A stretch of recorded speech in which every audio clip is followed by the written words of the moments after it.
Number one, focus on 3 key sources. Yang pertama, fokus untuk mencari 3 sumber utama. Number two, identify the potential target. Nomor 2, identifikasikan target potensial. Then, invite them to join the BOP. Lalu, ajak mereka untuk hadir ke BOP. So, I will urge you, for year 2022, go for healthy development by recruiting minimum 1 good agent. Jadi untuk tahun 2022 ini ya, untuk kita mendapatkan hasil rekrutmen yang sehat gitu, yang bagus, saya mendorong Anda untuk bisa merekrut paling tidak 1 agent yang bagus setiap bulan. Ya, so let me share with you how to do that. Ya, saya akan menunjukkan bagaimana kita dapat membuat. Number one, start by identifying 30 potential recruit in your circle. Yang pertama, mulailah dengan mengidentifikasikan 30 nama atau rekrutmen potensial Anda ya berasal dari lingkungan Anda, lingkaran terdekat Anda. Okay, ladies, I'm now sharing with you the basic fundamental step. Ya, Bapak Ibu, saya tidak menyampaikan kepada Anda tentang langkah-langkah fundamentalnya yang paling dasar. But it is so important, yang paling penting itu. Ya, let's do one step at a time. Ya, jadi mari kita ambil satu langkah per langkah setiap waktu gitu ya. Let's start with the family and your relative. Mulailah dari keluarga ataupun kerabat Anda. Don't filter. Don't prejudge whether this person can do or not. As long as you think this is the potential candidate, write their name down. Ya, jadi jangan disaring dulu, jangan dipikir-pikir dulu ini kira-kira dia bisa apa enggak ya enggak. Kalau Anda merasa bahwa dia sebenarnya adalah calon rekrutan potensial, tulis aja dulu namanya.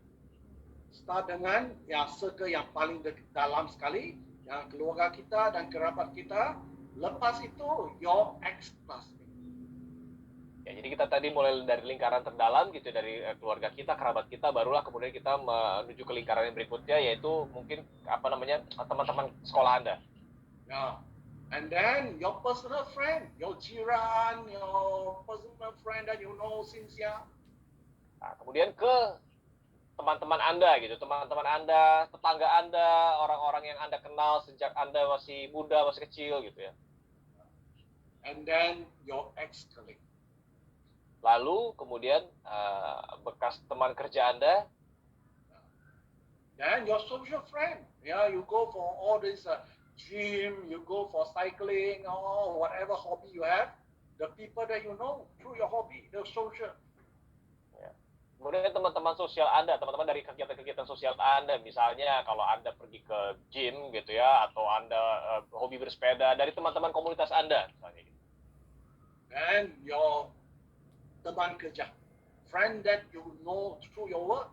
Yeah, for example, you pay a visit to a customer, then his friend, his brother, his sister that you get to know. Dan kemudian teman yang Anda kenal dari pekerjaan yang Anda lakukan sekarang, misalnya Anda mengunjungi seorang nasabah Anda, dan kemudian dari nasabah Anda itu Anda kenal saudara-saudaranya, kakak adiknya, nah itu ya. And your existing customer. Dan tentu saja dari nasabah-nasabah Anda sendiri. Yeah, I'm sure you have many customers because you are a leader. Yeah, don't overlook. Yeah, don't miss them out. Yeah, from our study, on average, every 12 customer, there is one agent you can. Ya, saya yakin Anda punya banyak nasabah karena Anda sudah jadi leader kan, gitu. Jadi jangan melewatkan ini nih, orang-orang yang sudah jadi nasabah Anda. Karena gini, dari penelitian yang kami lakukan, ada dari setiap 12 nasabah, biasanya satu orang itu biasanya akan bisa kita rekrut menjadi agen. I give you the statistic. Usually every 12 customer, there will be 3 to 4 that are not happy with the job. And if you can approach them, you can easily recruit one of them.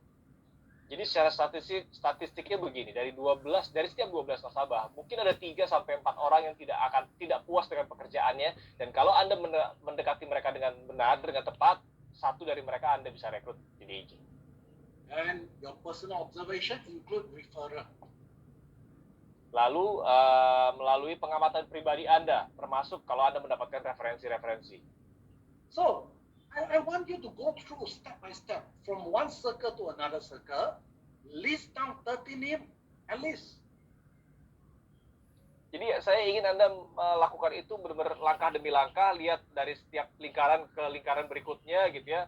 Kemudian tuliskan 30 nama minimal.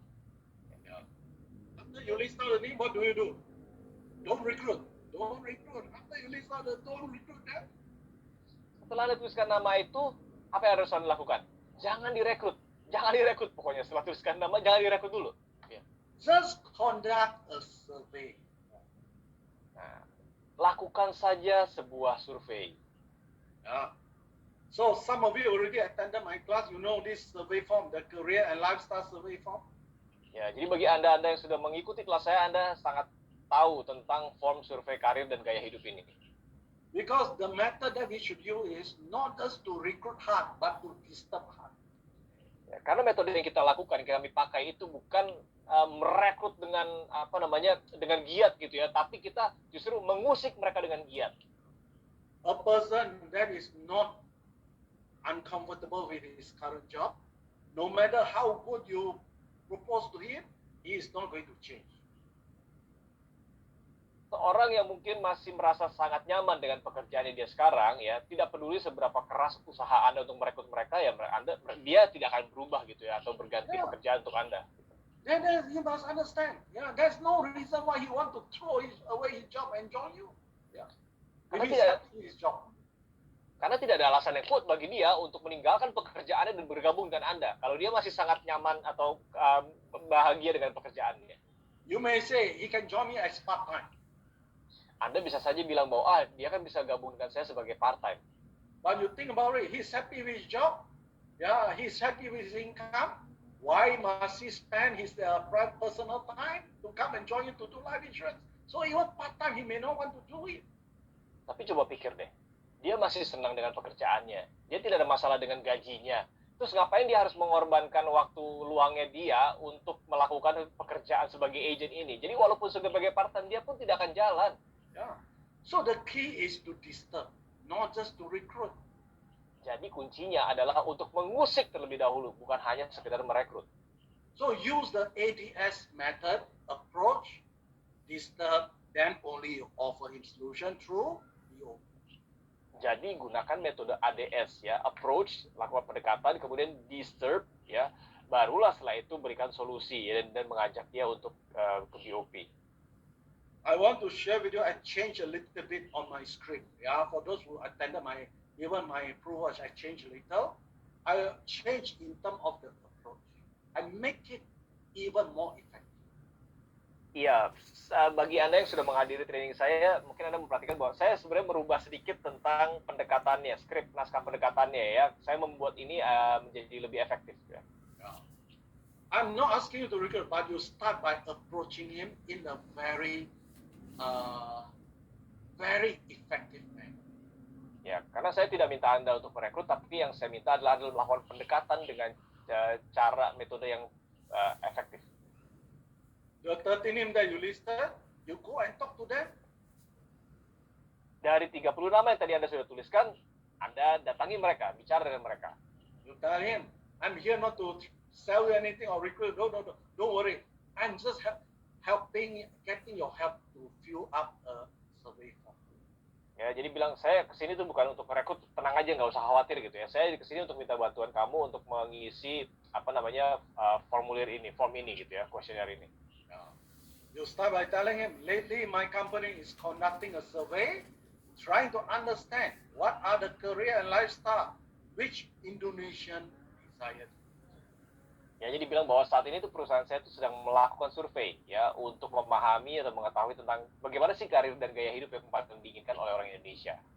Why we are doing that? Because we notice the younger generation today are confused and lost in terms of what they want. Alasan kenapa kita melakukan itu adalah karena kita menyadari bahwa generasi muda sekarang tuh mengalami kebingungan terhadap apa yang sebenarnya mereka inginkan. Yeah. So, can you help me to help you? Jadi, boleh kamu bantu saya? Bantu saya untuk membantu Anda sendiri, ya. It's a win-win, ya. to find out what kind of career and lifestyle that you truly desire, what I need is only for you to spare me 4 minutes to answer 7. Ya, jadi bisa Anda membantu saya untuk membantu Anda untuk mengetahui karir dan gaya hidup seperti apa yang benar-benar Anda inginkan. Ya, saya hanya butuh 4 minit, 7 question, 7 soalan ya. Then you move on to the disturb ya. 3 question on the career, 3 question on lifestyle. Lalu kemudian dilanjutkan ke bagian disturb-nya, ya, mengusiknya, gitu ya. Di mana di sini ada pekerjaan tentang, pertanyaan tentang karir, gitu ya, pertanyaan tentang gaya hidup.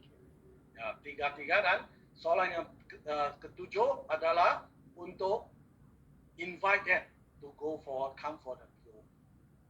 Ya, dan pertanyaan 7 yang terakhir adalah nanti untuk mengundang mereka hadir ke POP. Ya. So ladies, I'm not going to go through this because if you want to know more, you can talk to the staff, ya, or the leader that attended Purge. They can share. Ya, saya tidak akan membahas ini satu persatu. Nanti Anda bisa bertanya kepada staff atau kepada leader yang sudah menghadiri Purge. Ya. So ladies, I'm not asking you to recruit. I just ask you to go out and these 30 people to do a survey. Ya, jadi saya tidak meminta Anda untuk merekrut, tapi saya ingin Anda mendatangi 30 orang ini, gitu ya, Anda tulis namanya tadi, untuk melakukan survei. So, if you can, the next 90 days, if you can do 30 survey, I guarantee you, you can easily recruit 4 to 6 people. Jadi dalam 90 hari ke depan, kalau Anda bisa membagikan 30 survei ini, gitu ya, minimal, saya jamin Anda akan bisa merekrut sekitar 4 atau 6 orang. Yeah, because this 30 survey, easily about 12 to 15 will come for BOP, then you can recruit 4 to 6. Karena dari 30 survei ini mungkin sekitar 12 sampai 15 orang akan datang ke BOP dan maka Anda bisa merekrut 4 dan sampai 6 orang lah ya dari situ. Okay? But if you think the survey form is still too complicated, I give you a simpler version. Tapi kalau menurut Anda form survei tadi masih terlalu rumit gitu ya, saya kasih versi yang sederhana. Don't use the survey form. Anyone that you meet, you just ask them these few questions. Ya, jadi tidak perlu misalnya menggunakan form survei tadi, tapi setiap orang yang Anda temui, Anda pakai versi sederhana ini. Ya, in fact, this simpler version also follow ADS. Ya, jadi sebenarnya versi sederhana ini pun masih mengikuti metode ADS tadi. You ask him, supposing today there is a multinational big company approaching to hire you. What are the 3 a lot of requests for you to show the survey form again. Many interested. I see. Okay. Yeah. If you want me, then I will run through quickly. Yeah. Because I think my timing will be. Don't worry. I will come back if I have time. Yeah. Otherwise, the staff can talk. Don't worry. Yeah. But let's start with this simple version. Yeah. Anyone that you feel that is a good person, you ask them this. Ya, jadi mari kita gunakan versi sederhana ini. Siapapun orang yang Anda temui, Anda tanyakan, ajukan pertanyaan ini kepada mereka. Supposing today that is a big multinational company want to hire you. What are the 3 benefits they must provide before you will consider their offer? Ya, misalkan hari ini ada sebuah perusahaan multinasional ternama itu mau merekrut Anda gitu ya. Nah, kira-kira apa sih 3 manfaat yang harus atau mereka miliki supaya Anda tertarik untuk bergabung sama mereka nih? Yeah, then he will tell you maybe money or whatever, the 3 benefits. Ya, mungkin bisa saja manfaat itu adalah misalnya uang atau apapun lah ya, gaji atau apapun tadi. Usually the 3 benefits that he mentioned are the 3 benefits that he couldn't achieve in his current job. Ya, jadi biasanya kalau kita tanyakan pertanyaan itu, 3 manfaat yang dia sampaikan itu biasanya adalah hal-hal yang dia tidak bisa capai atau tidak dapatkan dari pekerjaan dia sekarang nih. So you disturb him by asking him, can your current job provide you with these 3 benefits? Nah, terus makanya Anda usik dia dengan pertanyaan berikutnya. Apakah pekerjaanmu yang sekarang itu bisa menyediakan 3 manfaat yang kamu sebutkan tadi? You say no, then you ask him, even he say yes. how long it will take for you to achieve this three benefit, then you decide. Ya, biasanya mereka akan jawab tidak. Tapi kalaupun mereka jawab iya, tanyakan lagi gini. Kalau memang iya, kira-kira butuh waktu berapa lama untuk kamu bisa mencapai 3 manfaat yang kamu inginkan tersebut? He'll tell you, mungkin 30 tahun, ya. Then, you ask him again, are you prepared to make a change? If you know that it is unlikely for you to have this benefit, if you continue to stay in the current position. Kemudian tanyakan lagi, apakah kamu siap atau mau melakukan perubahan kalau kamu tahu bahwa pekerjaan yang sekarang ini tidak akan bisa membawa kamu untuk mencapai manfaat tersebut? Yeah.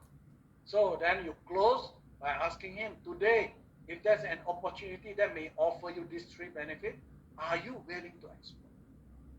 Nah, kemudian ada tutup dengan pertanyaan gini. Jadi kalau sekarang ada peluang yang bisa menawarkan kamu untuk mendapatkan 3 manfaat atau mencapai 3 manfaat tersebut, apakah kamu mau tahu lebih lanjut? Yeah. So ladies and gentlemen, this one is to invite him to BOP. Jadi ini sebenarnya adalah cara untuk mengundang mereka masuk ke BOP. Instead of you go ask them directly, do you want to come for BOP or not? You use this 5 question. You have easily much higher chances to disturb him and bring him to. Daripada Anda sekedar langsung bertanya kepada dia gitu, kamu mau datang nggak atau hadir nggak ke BOP gitu ya. Dengan menggunakan 5 pertanyaan ini, Anda akan punya peluang yang lebih besar untuk bisa mengajak orang atau membuat dia mau hadir ke BOP Anda. Yeah. So ladies and gentlemen, do you like this 5 question technique? Ya. Jadi Anda suka nggak nih teknik 5 pertanyaan ini, Bapak Ibu? Yeah. Just 5 question. Jadi cuma 5 pertanyaan aja nih. Yeah. Gampang, semua orang bisa pakai. Yeah. Because your purpose is to bring them to BOP. Karena tujuan Anda kan untuk membawa mereka masuk ke BOP dulu. If you think this 5 question is still too difficult, alamak, I got no job. I give you the simplest version. Kalau misalnya 5 pertanyaan tadi masih terlalu sulit bagi Anda, gitu ya. Ya udah, saya kasih yang lebih simpel lagi nih, 3 pertanyaan. From 7 question, I reduce to 5, then I reduce to 3. Dari 7 pertanyaan sudah saya kurangi jadi 5 loh. Sekarang saya kurangi lagi jadi 3. Number 1, ask him straight. Are you interested to provide your family a good standard of living by earning more than 800 juta rupiah a year? Pertanyaan pertama gini, apakah Anda tertarik untuk menyediakan keluarga Anda itu dengan dengan gaya hidup di mana Anda bisa mendapatkan penghasilan sekitar 800 juta per tahun? Then number 2, if we can offer you this opportunity, are you prepared to invest 90 minutes to explore? Dan kalau kamu bisa menawarkan peluang untuk mendapatkan itu, apakah kamu mau meluangkan waktu 90 menit saja untuk bisa melihat lebih jauh lagi? And you ask him, if by spending 9 minutes can help you to overcome your long-term career uncertainty, isn't that worth it? Karena kalau dengan kamu meluangkan waktu 90 menit ini bisa mengatasi ketidakpastian ya tentang karir kamu gitu ya untuk jangka ke depan ya, bukankah waktu 90 menit ini akan sangat berharga buat kamu ya?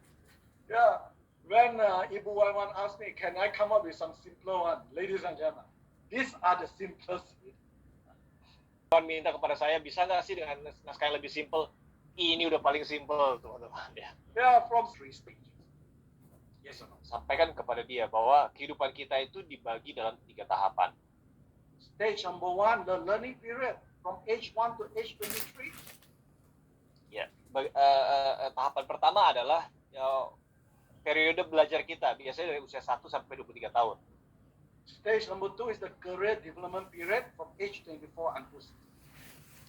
Kemudian tahapan kedua adalah tahapan pada saat kita mengembangkan karir dari usia 24 sampai 60. Then stage number 3 is the old age, the pension, retirement age from age 61 to 80 or 85. Kemudian tahapan ketiga adalah tahapan di mana kita masuk ke usia pensiun dari usia 61 sampai 80 tahun. So you ask him, among these 3 stages, which stage is the most critical, most important? Tanyakan dari ketiga tahapan ini, manakah menurut kamu tahapan yang paling kritikal gitu, paling penting gitu ya? In fact, if you look at it, we spend the most longest period in terms of career development, about 35 years or 36 years. kalau kita lihat di sini, kita justru menghabiskan waktu kita lebih panjang pada saat di masa pensiun dibandingkan pada saat kita produktif atau masa dewasa, yaitu lebih dari sekitar 30 tahun. Ya, 36 tahun sebenarnya. Ya, ladies and gentlemen, you ask him, if you are spending almost half of your life in working, what type of working life? Kalau kamu menghabiskan waktu setengah dari hidup kamu itu untuk bekerja, kira-kira jenis pekerjaan apa sih yang ingin kamu jalani? Yeah, you ask him. Yeah, I skip this. Okay. You ask him the 36 years. Do you want to see familiar faces every day? Or do you want to meet new friends of your own choice? Jadi selama masa 36 tahun kamu bekerja, apakah kamu mau ketemu wajah yang sama yang kamu kenal setiap hari, atau kamu mau bertemu teman baru gitu ya, banyak teman baru? Or number two, do you want to work on the job scope and the schedule that determined by other people or decided by you?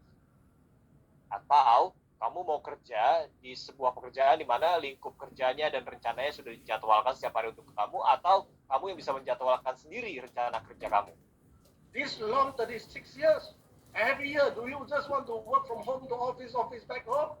Or do you want to work on an opportunity that you are allowed to go to different places, or even every year you can visit foreign country?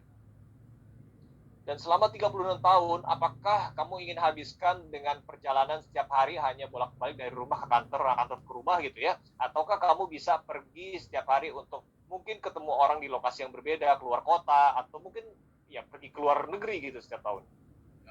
Or do you want to work on something that your pay, your promotion is decided by other people, or you decide your own pay rise and your own promotion?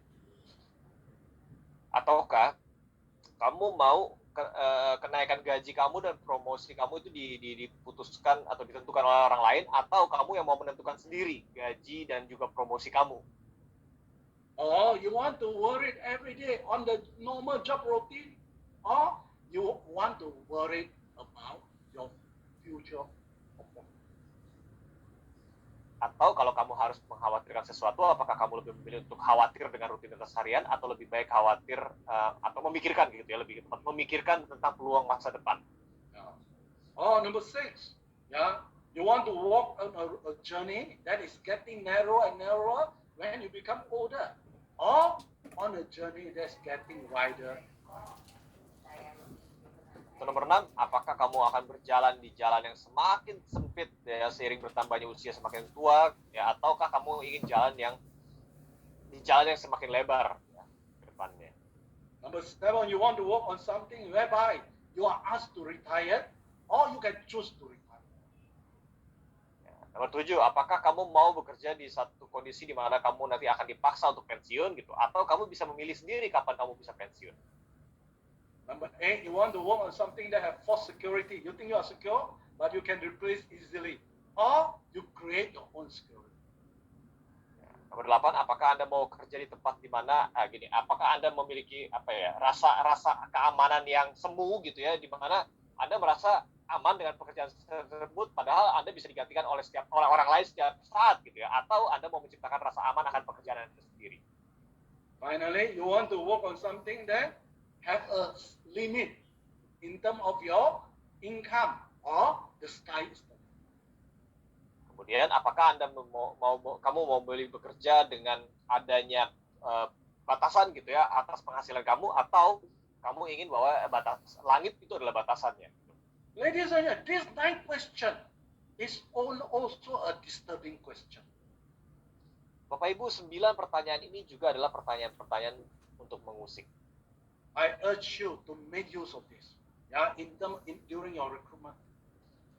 Saya sarankan Anda juga menggunakan ini dalam proses rekrutmen Anda. You will be able to disturb him and help him to find the right direction. Ya, sehingga Anda bisa mengusik mereka dan kemudian membantu mereka untuk mendapat atau mendapatkan arah yang tepat. Kind of, social status Do you want to the lifestyle that you want? Jadi kemudian kalau Anda diberikan pilihan juga ya, gaya hidup seperti apa sih atau status sosial seperti apa sih yang Anda inginkan dalam hidup Anda? You want to belong to a group that you cannot decide. You have to depend on other people, or you can have an independent lifestyle or freedom lifestyle. Apakah Anda ingin termasuk kepada orang-orang kebanyakan di mana Anda akan sangat tergantung pada orang lain dan Anda tidak bisa menentukan pilihan-pilihan dalam hidup Anda, atau Anda ingin masuk ke dalam golongan di mana Anda bisa memiliki kemandirian dan kebebasan dalam hidup Anda? If you want to get into the independent and freedom, you need to earn minimum 800 million rupiah a year. Kalau Anda ingin masuk ke kelompok orang yang hidupnya bisa mengalami kemandirian dan kebebasan, maka Anda paling tidak harus berpenghasilan minimal 800 juta setahun. Ya, Anda cukup menjalankan model 211 ini, maka Anda bisa mendapatkan 800 juta setahun. What is 211? When you join me, year number 1, you just need to produce 2 cases a month. Apa itu 211? Kalau kamu bergabung dengan saya gitu ya, di tahun pertama ya kamu cukup menghasilkan 2 cases per bulan. Then every quarter recruit 1 agent. Dan setiap kuartal rekrut 1 agent. And this agent just need to produce 1 case a month. Dan agent ini cukup berproduksi 1 case saja per bulan. Yeah. So by following this method, year 1 you'll be earning 121 juta. Dengan mengikuti metode ini, di tahun pertama kamu bisa mendapatkan penghasilan sebesar 121 juta per tahun. Year 2 you'll be earning 246 million. Tahun kedua, kamu bisa menghasilkan 246 juta per tahun. Year 3, you'll be earning 455 million. Tahun ketiga, kamu bisa mendapatkan 455 juta per tahun. And year 4, you'll be earning 828 million. Tahun keempat, kamu sudah bisa mendapatkan 828 juta per tahun. So ladies and gentlemen, 4 years. Just doing Ini the hanya 4 tahun. 211. You'll be earning more than 800 million a year. Dan hanya dalam waktu 4 tahun, dengan melakukan atau menjalankan metode 211 ini, kamu sudah bisa berpenghasilan 800 juta per tahun. Let me guarantee you, no other job and opportunity will be able to achieve. Saya jamin bahwa tidak ada pekerjaan lain gitu ya, yang bisa memberikan kamu kesempatan seperti ini, peningkatan seperti ini. Yeah. But if the candidate said how to get the people to do 2 cases a month or 1 case a month. Tapi kalau si kandidat itu bertanya bagaimana bisa menghasilkan 2 cases per bulan atau 1 case per bulan, Share with him these 2 sales concepts. bagikan kepada dia 2 konsep penjualan berikut ini. I guarantee you, he will get very excited. Saya jamin dia pasti akan bersemangat dengan 2 konsep ini. Assuming you are the potential candidate. Misalkan Anda adalah kandidat potensial nih yang akan direkrut nih. If today there is an old lady. Saya cari yang 3 jam. Karena itu harus PCR nyari. Sorry ada yang bocor kayaknya. Okay. Assuming today there's an old lady trying to borrow 1 million from you. Will you lend him this 1 million? Misalkan hari ini ada seorang ibu gitu ya yang lanjut usia ingin meminjam uang 1 miliar kepada Anda. Apakah Anda meminjamkan kepada dia? And put in the chat box, yes or no? We have only 5 more minutes. Yes or no? Yes. Tuliskan di kolom chat. Yuk, kita cuma punya 5 menit lagi. Ya atau tidak? Yes or no? No, right? Yeah. Everyone say no. But let me ask you, if this old lady is yourself 30 years later, will you lend her this 1 million? Saya tanya kepada Anda, bagaimana kalau ibu tua ini adalah Anda 30 tahun kemudian? Apakah Anda akan meminjamkan uang tersebut kepadanya? Yes or no? If this old lady is you 30 years later, Ya atau tidak? Karena ini adalah Anda 30 tahun kemudian nih nanti. Gitu ya. why am I sharing this concept? Kenapa sih saya membagikan konsep ini kepada Anda? You tell this new recruit, yeah, today when you talk to people about life insurance, you are not asking him to spend. Ya, sampaikan kepada rekrutan potensial Anda tadi gitu ya. Kalau Anda nanti bicara kepada orang gitu ya, bicara tentang asuransi kepada dia, Anda sebenarnya tidak meminta dia untuk membelanjakan uangnya di asuransi ini gitu ya. In fact, you are just asking them to save for their future self. Sebenarnya Anda sedang mengajak dia untuk memanfaatkan uangnya atau menyimpan uangnya untuk dirinya sendiri di masa depan nanti gitu. Yeah. Ladies and gentlemen, that is what we should tell the agent. I'm not asking you to sell, but you are telling them every dollar of premium that they pay, they are actually deposited, they save it for their future self. Jadi bilang kepada calon agent Anda bahwa saya tidak akan meminta kamu untuk menjual, tapi yang saya minta adalah kamu akan mengajak orang untuk sebenarnya memanfaatkan uang mereka, mendepositkan uang mereka itu untuk keperluan apa? Untuk dirinya dia sendiri nanti di masa depan nanti gitu. Yeah. You tell him this money is not paying to insurance company, it's not paying to the agent, it's paying to your future self. Are you prepared to do that? Karena sebenarnya uangnya ini pun juga tidak jadi milik perusahaan, tidak jadi milik agent gitu. Tapi sebenarnya kamu sedang mendepositkan uang untuk diri kamu sendiri di masa depan nanti. Ya, masa kamu nggak mau melakukan hal itu untuk diri kamu? And you tell him, after all, in our lifetime, we will get sick. Dan kemudian lagi pula gitu ya, dalam kehidupan seseorang itu pasti akan pernah jatuh sakit.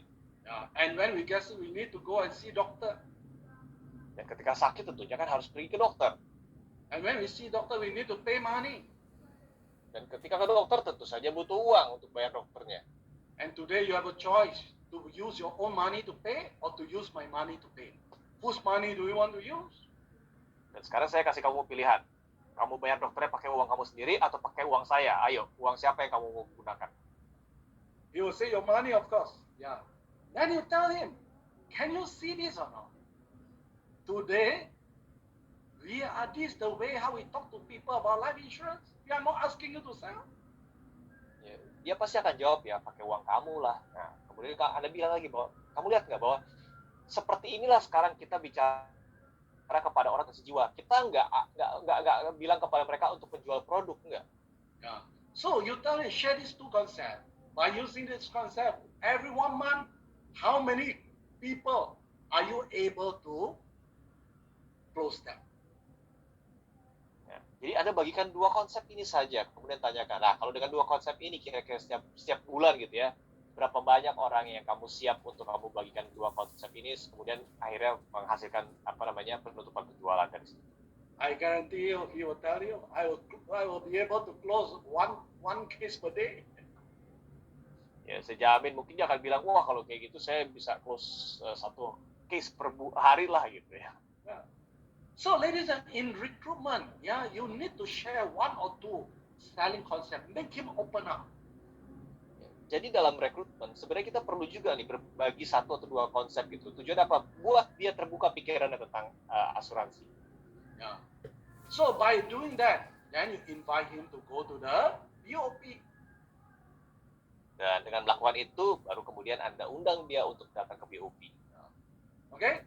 So finally, focus on 3 best sources. Start with your nature market.